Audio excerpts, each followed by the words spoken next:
Hey guys, I'm Michael Allen for Travel Costa Rica NOW.com. Guys, this is a video if you're thinking about living in Costa Rica. This has nothing to do with vacationing or if you're thinking about traveling down here.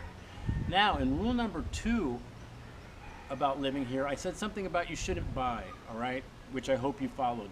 But I didn't tell you how to rent. And this tip is about how to rent down here, and I think I can save you quite a bit of money.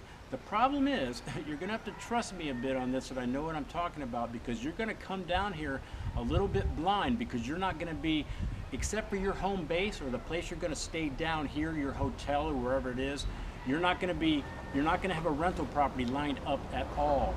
And the reason you're not is because you're not going to rent from the internet. You're not going to find any rental properties on the internet. You're not going to go to any gringo sites. You're not going anywhere. So nothing on the internet. Easy to remember, right? Okay, you're going to come down here, get to your location, get to Gracia, get to Atenas, get to Nueva Arenal, wherever. Because down here, word of mouth rules, all right?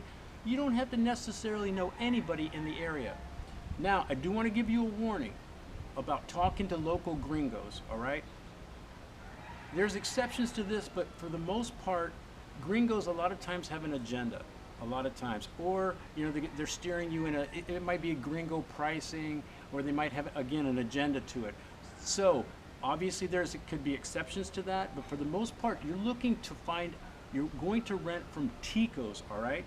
So here's what you're gonna do. You're gonna walk around, you're gonna go to bars, you're gonna go to restaurants, grocery stores, parks, the church, doesn't matter. Conversations will happen, whether you know a little Spanish or a lot of Spanish, whether the tico knows a little English or a lot of English, whether you play charades. You will end up talking to a bartender that has a grandmother that has 3 rental properties around the corner, all right? Now, if you just know a little Spanish, you can go and just go learn one phrase. Quiero alquilar un apartamento. I want to rent an apartment, all right? If you don't know any Spanish. Now, if you're not comfortable with that, you don't want to do that, walk around, drive around the neighborhoods and look for these.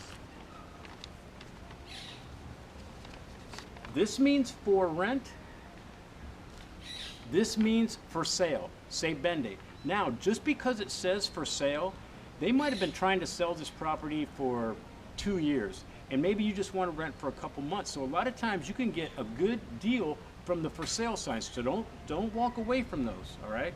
Now, the thing is, you need a tico to make your call. Do not go up to the door. I don't care if you know great Spanish. It's just better if a tico makes the call. And you can find a tico to do it because they want to help you down here, man. They're the nicest people on the planet, so that's not even a problem. So find a tico to make the call, and at least you have a base price of what you're working with, all right?